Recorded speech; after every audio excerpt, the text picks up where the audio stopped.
Some of the consequences of modernity, of technological progress in our lives, are kind of predictable. You see them coming, they come advertised. And some others, they really come from the blind spot and they hit us in the back. Sleeplessness, insomnia is one of them. It's become so generalized, and not just in peak moments, but in kind of sustained periods of time. For a lot of people, we can't sleep. I see it in the conversations that I have in my life. I see it with my clients. To a certain degree, I still sleep well, but maybe not as good as I used to. But certainly is a subject that is so fundamental to human life that we have to look at. And I thought, well, I spent a few days contemplating after a few conversations with a friend. And then I thought that I would give you my 2 cents about the subject. I will start firstly by saying that, well, sometimes we're not supposed to sleep. Sometimes the night is the night. If your father passed away, or if you had an accident last week, well, the night is going to be for you to integrate the sadness or the pain or the fear. The other moments there is the opposite is a joy, like you're going to a festival or you are going to spend the night with your girlfriend. So there are moments where there's a certain forgiveness to enjoying the night, to grieving in the night, to reckon with yourself in the night and find that sincerity between you and God where everybody else is sleeping. So there's a point to that. And then there are other periods in life where there is a peak season of, let's say, you have a baby and you can't sleep for 2 years, or you are starting up your business and you really are working around the clock for a couple of years. And also, we can't be babies about that. You buy a piece of land and you're building your house, you're gonna be working like a bitch for a while, yeah. And it's nice to, face the music and show up for those moments where we feel like life is squeezing and sometimes we get a push. But if you see any elite athlete, any high-level combat soldier, anyone that is really facing on a day-to-day those kinds of levels of challenge, only for periods. After a while, their mind breaks. After a while, they need a break. They have to go home. They have to rest, often with PTSD.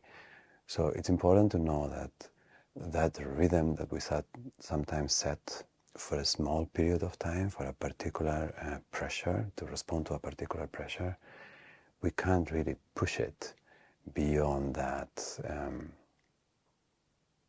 reasonable duration of time without hurting our health. And then usually it will show in the sleep pattern before. I have my little notepad here. But with that said, with the permissiveness for periods and events of deep joy, deep sadness, deep stress, peak moments and special events, let's look at what we can do in our daily life to sleep better. The first thing I would say is to reframe the priority that it takes in our life to care for our bodily functions and our health. And I'll do this from the most traditionalist, less biohacker point of view. I'm gonna do it from the things that really help me. And I know if you live in the city, maybe some of these things are difficult to find, and then maybe other strategies are required, but this is what really helps me. The first thing, if you want to sleep well, is to take care of our diet. And this is very individual. not what works for me will work for you, but it's also the one thing that you have a daily trial and error process. You have 2-3 meals a day. So you get to see over time what works better for your system. And it's important that we honor that. What makes you feel light, what makes you feel energized, what makes you feel vibrant, what gives you the feeling of aliveness. And this is very personal. Of course, you can read and you can inform yourself, but even if you do that, you are going to find experts who often disagree almost in opposition to each other. So really this is a subject that divides people a lot. So I would say study, but also follow your instinct and follow your day-to-day trial and error. And try, which I'm so guilty of not doing well, try not to eat in the evening. Eating at night is not good for sleep. Yeah. So you would want to have your food, let's say from 11 or 12 noon to like 4, 6, let's say if you're flexible, and try to not eat late at night and not early in the morning. I shouldn't be giving eating advice. I'm healthy-ish. I do my best, but I feel what works and what doesn't work. The other thing that I think is fundamental if you want to sleep well is spend time in nature. Spend time in nature every day. If you're in the city, maybe you have to get out to the outskirts or you have a big park around, but to be in nature, to be in contact with the open sky, with the forest, with the ocean, with a mountain, it changes your mind, it changes your body chemistry. And the next point that I'm going to say, which is to sweat every day. You can put these together. I don't like to talk much about exercise because it makes it look like a chore, like a task, like a job that you have to do. But sweating, moving, being physical every day is so important in order to sleep at night. And if you're going to go to nature, you can go for a run, you can have a brisk walk with your dog. If you have a garden, you can work in the garden. If you like to surf, that could be the time that you mix your sport and your time in nature. But physical exercise and time in nature every day is, for me, is fundamental. Okay, if it's not every day, try 3-4 times a week. So fundamental. And when you're in nature, another thing is not just to touch. One thing that really has changed my life is barefoot walking. I go everywhere in nature that I can, unless there is too cold in the morning or the rocks are too rough, or sometimes in the fields that they're like spikes. But other than that, I go barefoot everywhere. I work in the garden, and the minute you put your hands on the ground, your feet on the ground, the level of inflammation in your body begins to reduce, and your subjective experience of pain and discomfort and tightness reduces. And listen, I've been doing yoga for 20 years, and I've been doing this maybe for 4 or 5. Yeah, it's almost comparable. It sounds an exaggeration, but the impact of a beautiful yoga practice or meditation practice in my life, in my nervous system and in the sensations in my body, and the impact of a barefoot walk in nature, very comparable.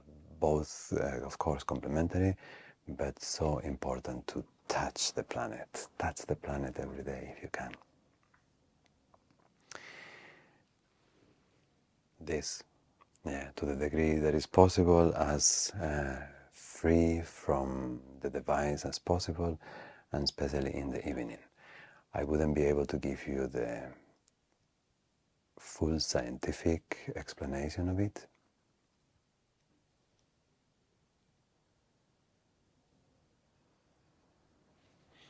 Let me see how illuminated am I.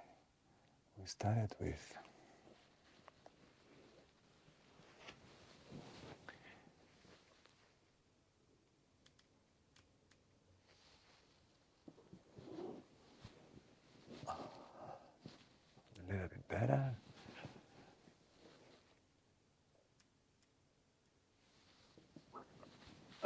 the beauty of self-production. Where were we?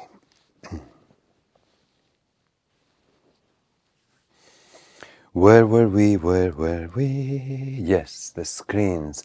I wouldn't be able to give you like the proper scientific explanation, but there's something about the way they're taking away the red light of the devices and the indoors lighting. And there's a flickering, there's a pulsation in the screen.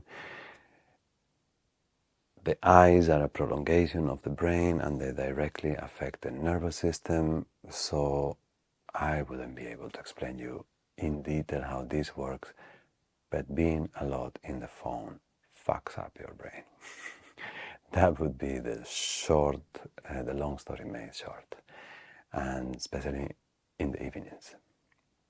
It disrupts your circadian rhythm of light, and also what we consume in the phone is like bullshit for the most part, not entirely positive.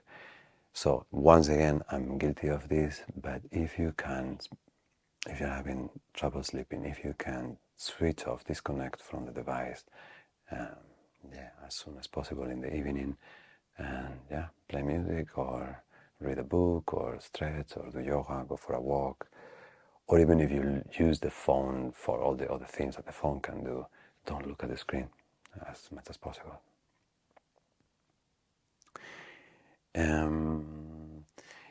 Another thing that is important is, and I think is another thing that is really affecting, especially people living in the city in northern countries, is the disruption of the light cycle.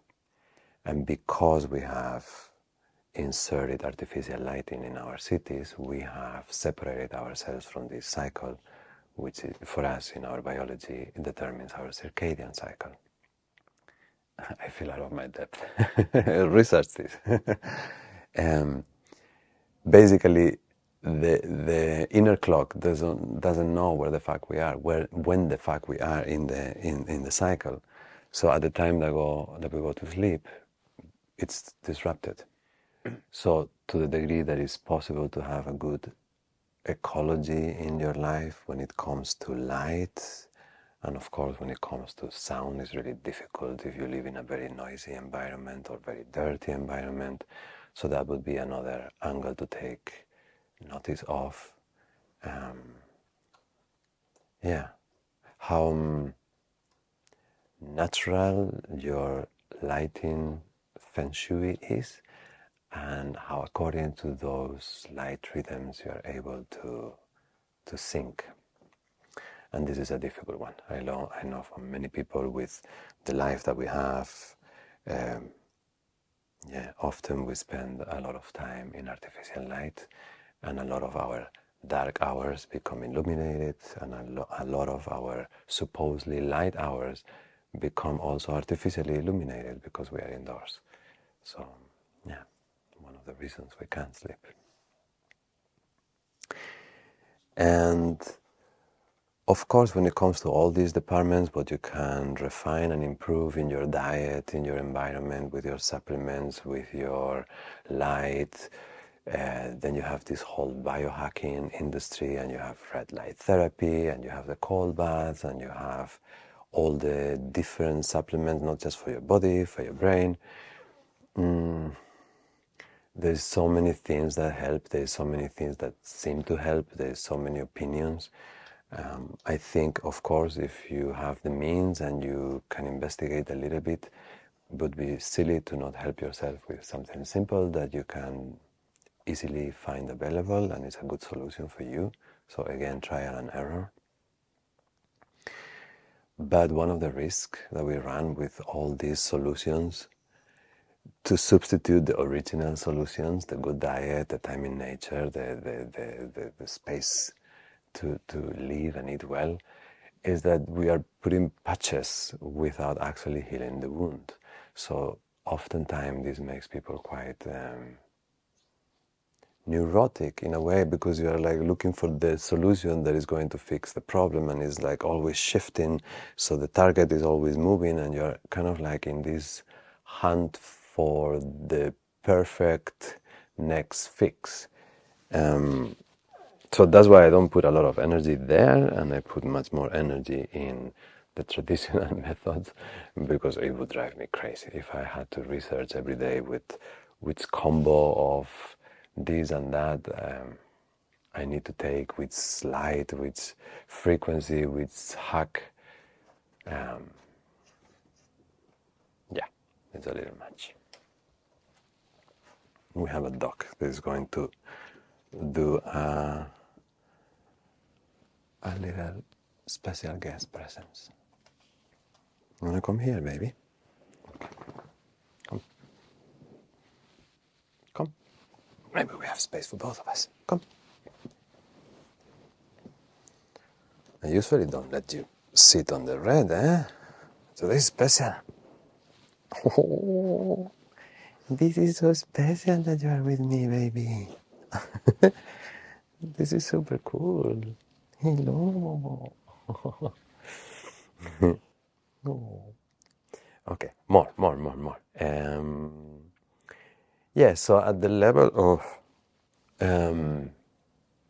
the daily practicalities of your body, I would say lift them in priority.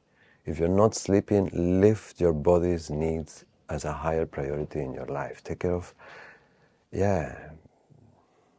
your health.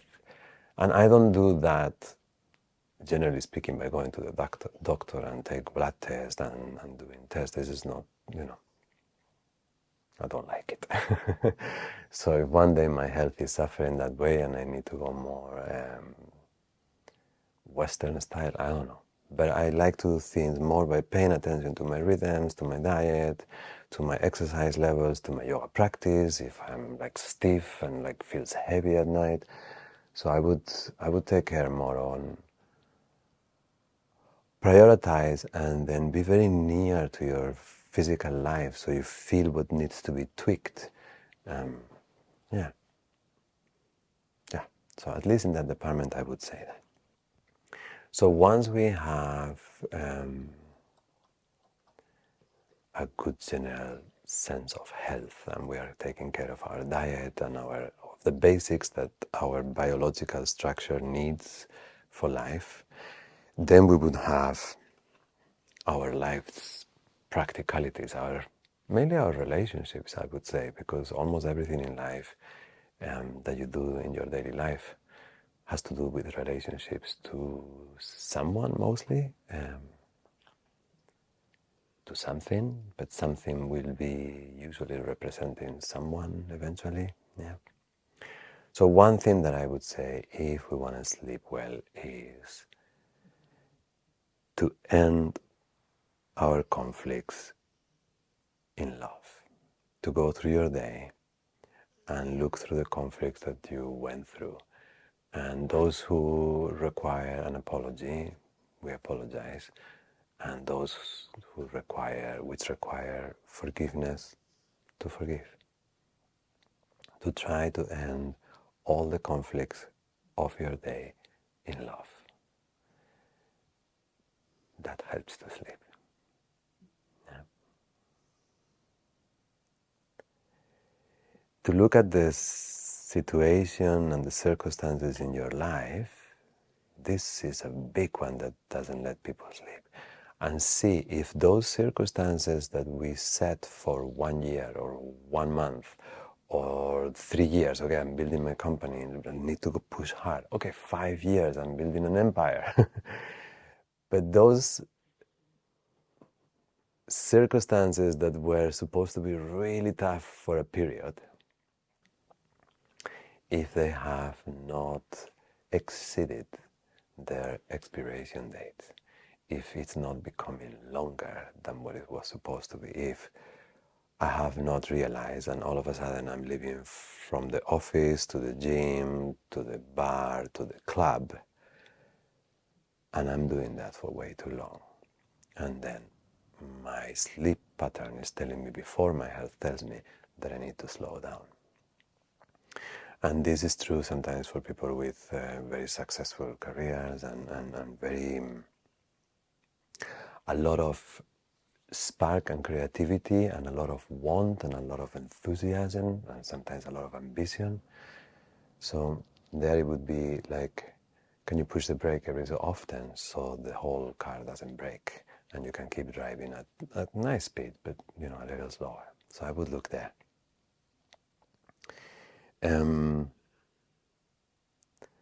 Another thing is similar. Sometimes it's not because of the intensity of what is required, but we took a compromise. We took a compromise for a few years. I'm going to do this because, I don't know, I need to make money until I get to the next stage. Or things are not so well with my partner, but no, now we're having a baby, I'm not going to rock the boat, we need to pay attention to it later. So there are painful situations, like you go to the office and you don't like your boss and the way he treats you. And relationships that are, I wouldn't say toxic, but painful. And that for a while you have decided, I'm going to deal with this because there's another priority. But has it become too long that I go to work and I feel empty? Has it become too long that I'm in this environment where I don't feel seen or respected? Yeah, so once again, it could be that it was okay for life to be gray and sucky and like for a while. How long? When I can't sleep, maybe that date has been arrived. So I think if I summarize this, if you have harsh conditions in your life, work, finances, health, relationships, and those conditions could be changed, but it lasts for too long. What it looks like is what we feel after a long time is because the conditions can be changed, then I must be doing it to myself. And then I find myself trapped in a strange place where I feel both victim and at the same time a bitch. And that kind of inner conflict, because it's been too long that I suffer here. I could do change, but I don't dare. Or I could bring this up and have the conversation that I need to have, but I don't dare.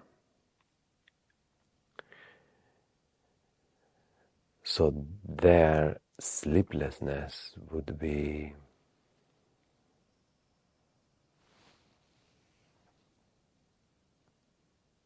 a catalyzer for courage.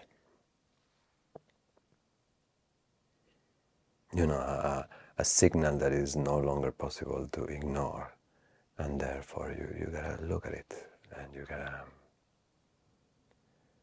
gotta make some changes in the way life unfolds every day, so the experiences of your heart are a little more benign to the whole system, so it can sleep.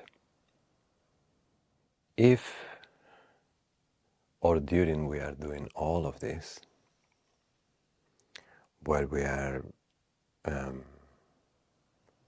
changing our eating habits, our health habits in general, our nature habits, our routines, our relationships, maybe changing my job, maybe whatever. That takes time. That takes time. If there is a readjustment to do in our life, it's going to take 2, 5 years, 10 years, 1 year. It's going to take some time.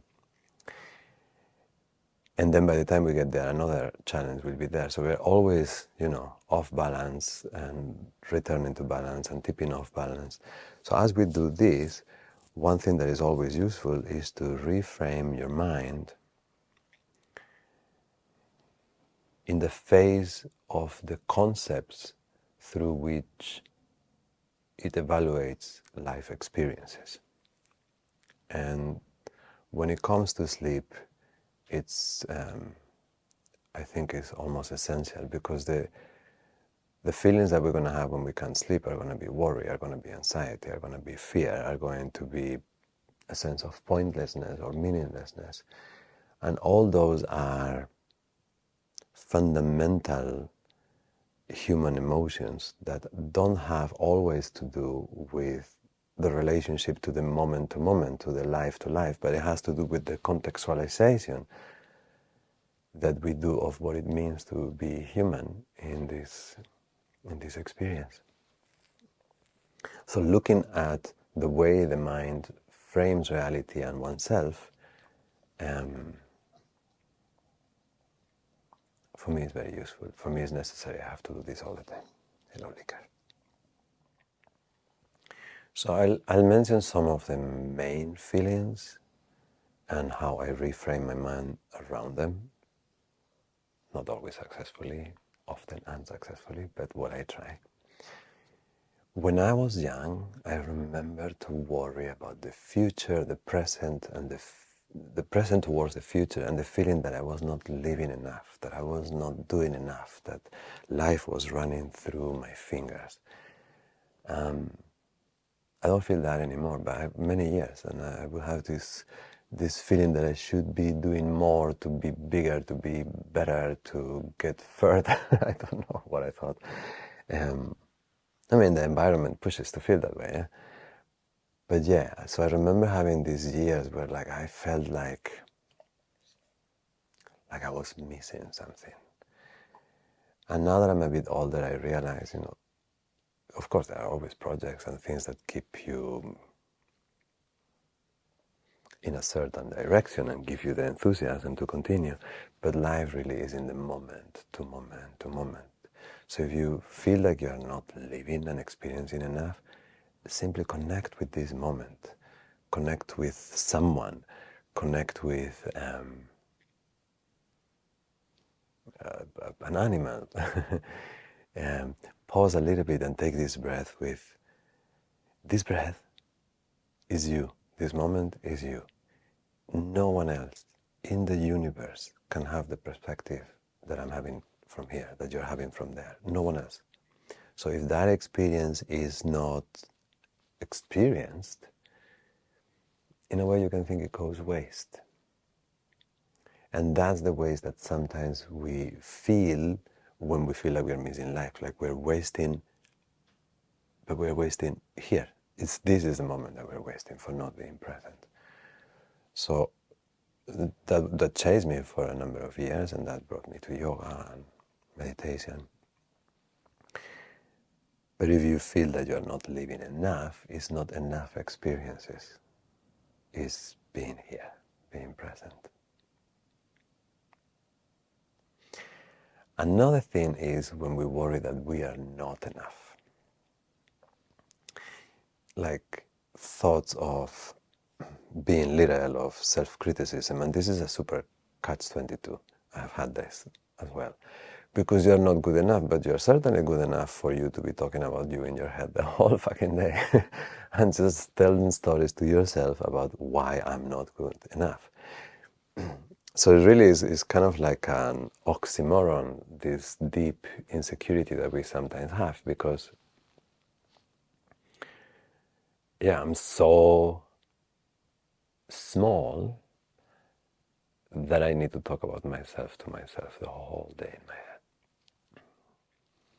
So, I mean, this one has to do a lot with self-image, and often is deeply rooted in childhood, and that's why we go to therapy and we take care of our mental health through the decades sometimes to heal these things. Yeah? But I would say, if you are feeling that, which we all feel sometimes, one thing, everything can be trained. Everything can be trained. There are certain logical limits. Yeah? You won't be Michael Jordan if you're a 60-year-old lady studying basketball for the first time. But everything can be trained. It takes time, it takes dedication, it takes effort, but everything can be trained. So if you're small in something, put your energy in what you love, and you grow. You grow through the years. And instead of spending time telling yourself that you're small, you spend time learning that thing that you like. And the other one, when I feel small, is to get out of myself and connect, give a service. Find an animal shelter, or find a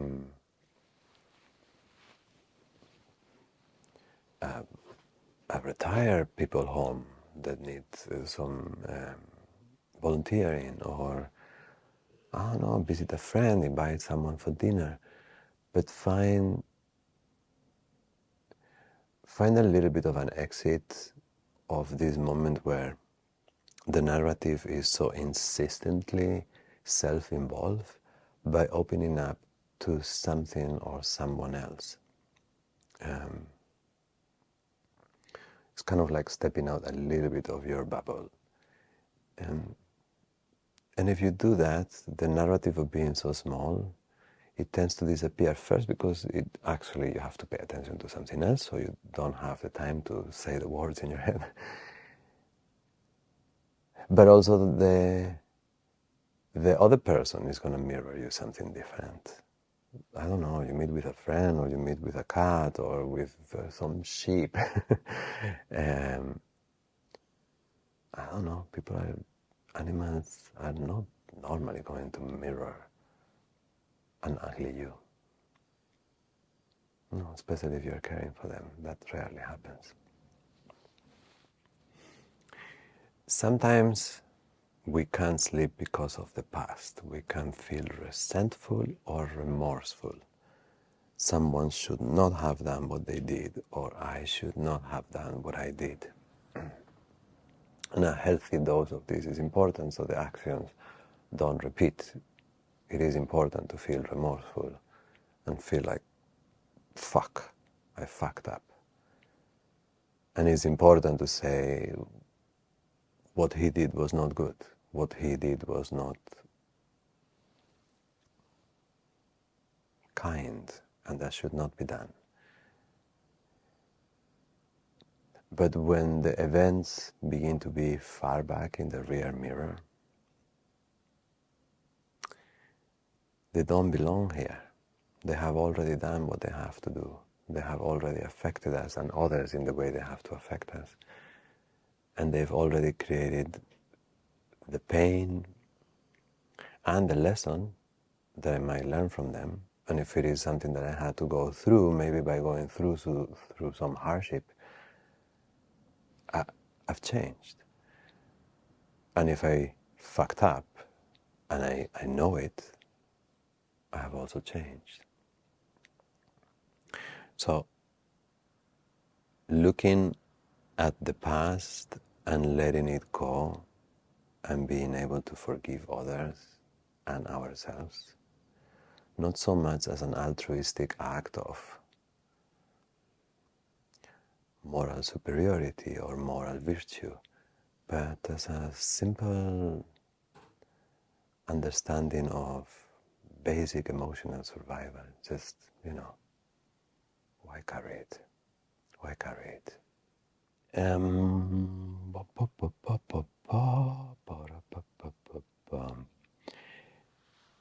Another thing that we feel is that we are not safe. And this one is tricky, because there is never enough safety. To bring about the obvious is that we are never safe. If you look around in history, there has never been a time where people are safe, where women were safe, where children were safe. There has always been different degrees of tyranny, war, famine, earthquakes, hurricanes, generational abuse, patriarchal abuse, whatever it is.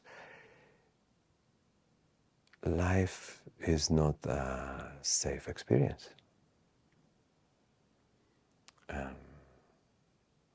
life is more like an adventure, yeah.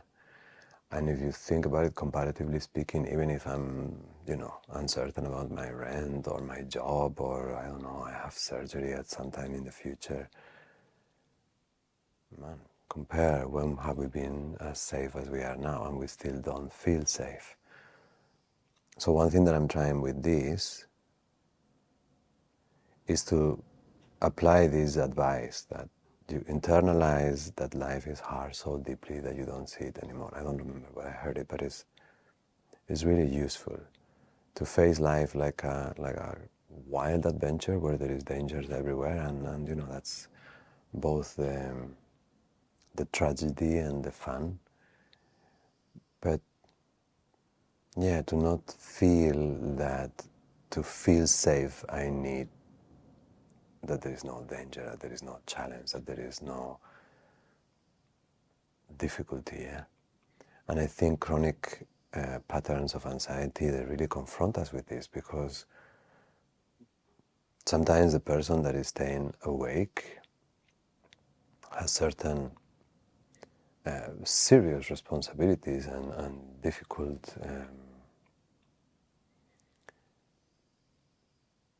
challenges to pass through. But very often is a general chronic sense of something is about to happen. That for the most part, another day comes and it doesn't happen. So it's a matter of, yeah, I don't know how to phrase this one better. I think we've been sedated with comfort, domesticated with comfort. And somewhere in there we miss a little bit the power that our wild nature reminded us of. But yeah, that's the one that is, it's hard. Life is hard also.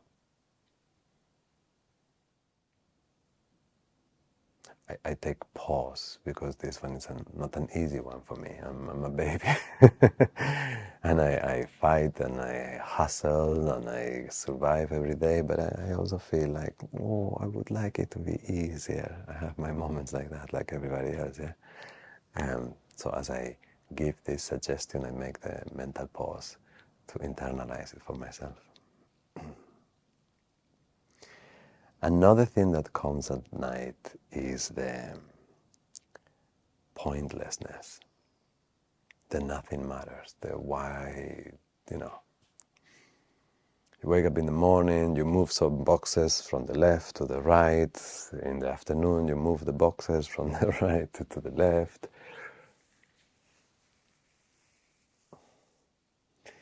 It can feel sometimes like, what's the point of everything? Where are we going? What are we here for? But once again, this creates a catch-22, because if everything is pointless, then why can't I sleep? Pointlessness should make sleep very easy. It should make it like, yeah, it doesn't matter. Because even the mind would feel pointless to analyze pointlessness.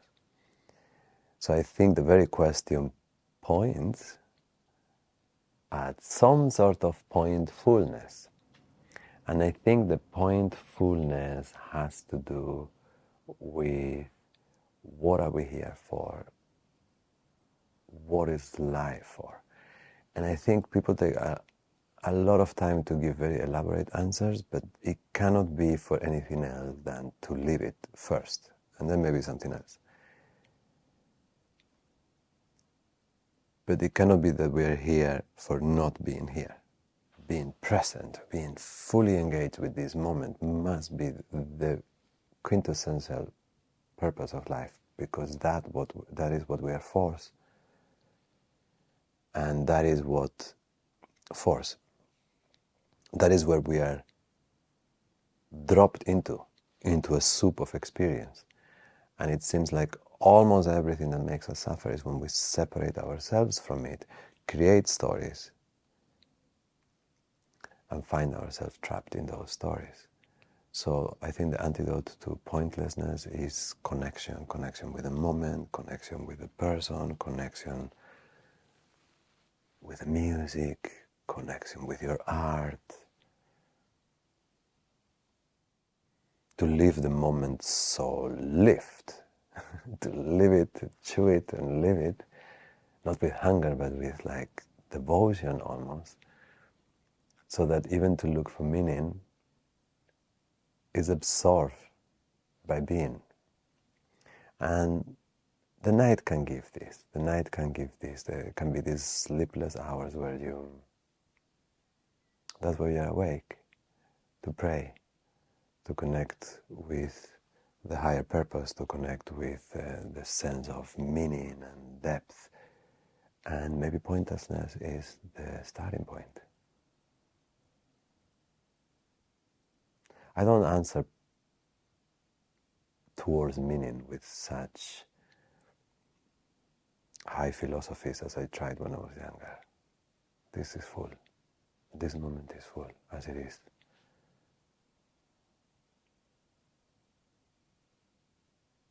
Imperfect, painful, scratchy,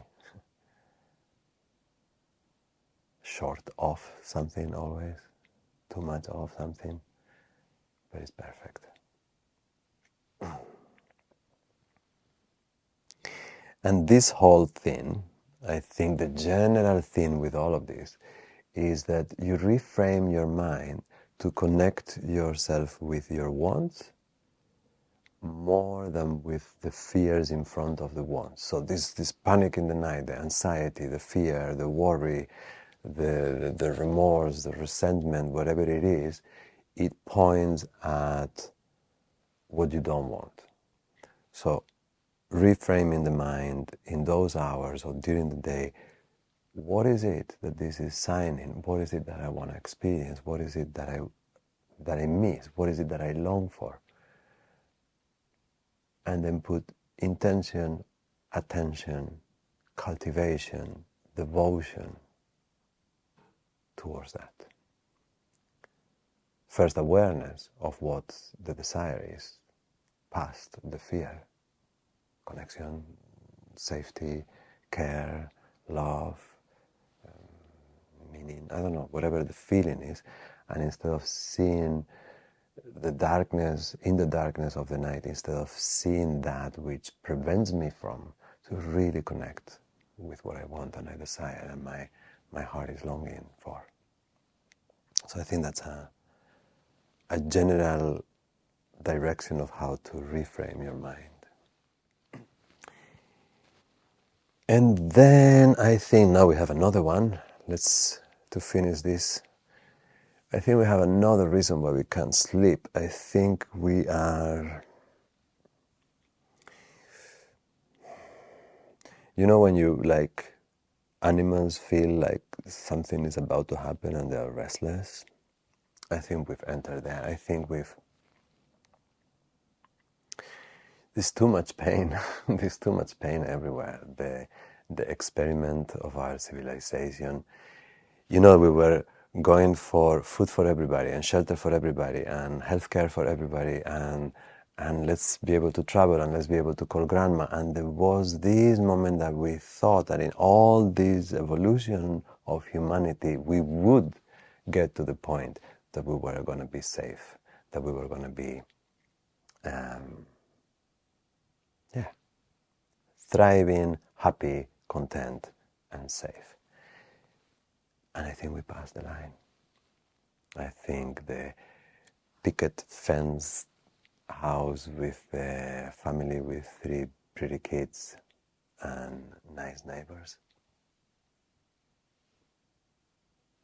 I think is in the rear mirror now, like other things. I think we feel collectively the anxiety of all the pain that we have caused to each other, the guilt. I think we feel the pain that we have caused to the other creatures of our planet, to our beautiful animals, to our forests, to our oceans.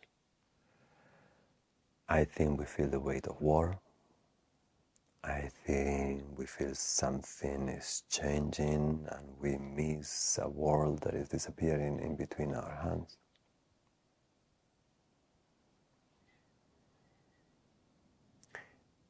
I'll make another podcast or more about that subject because I think it's some untangible feeling that we all have and somehow we should be able to talk about it. Everything is changing, everything is shifting. There is a general direction that doesn't feel good at all and we feel separated from where things are going. And first strategy is to protect yourself from it, from the darkness, from the danger, from the negative consequences for me and my family and the people that I love. But I think the feeling, the intuition that is coming more and more is that protecting ourselves from it. I'm a little candle and there's this big hurricane that moves the world, that if I'm in the lucky spot I will not be extinguished, but as soon as I'm in the wrong spot I will be blown away. And I think we're feeling that at a mass scale globally, all of us. And I think what this is indicating is to a miracle. I think the time that we could put a wall between us and the hurricane so I don't extinguish my light is over. I think first the candles have to come together and find the strength of and the warmth of each other, but also I think each single candle is invited to realize that within we are a sun, that our light as human beings is a miracle. So I think the miracle that we are awaiting is that we realize that we are a miracle.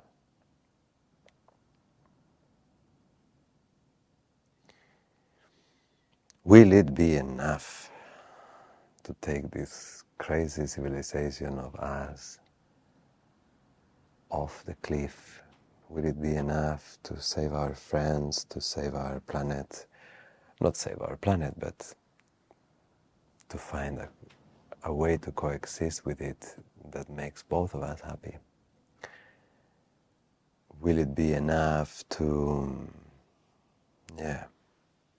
bring peace and safety and a sense of thriving to our communities? I don't know. But individually, if you take your day as one more opportunity to reconnect with your divine flame and then shine, humble, just live your life. There's no need to tell people that they have to look at you to see how shiny you are, but just, you walk, and instead of living in fear of my light being put off, I just make sure that I keep it alive.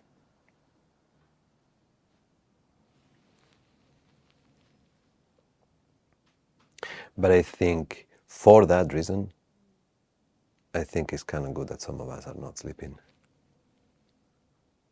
because it's a tricky time. But, like I said before, if we take life as an amazing adventure, what a time to be alive. And what a time to live a full day and then have a good night's sleep. I don't know where I got cut, but I saw that the camera had stopped filming. The memory card was full. I talked too much. So anyway, wherever I got interrupted, Yeah. Live light, live deep, live full, forgive, care for yourself.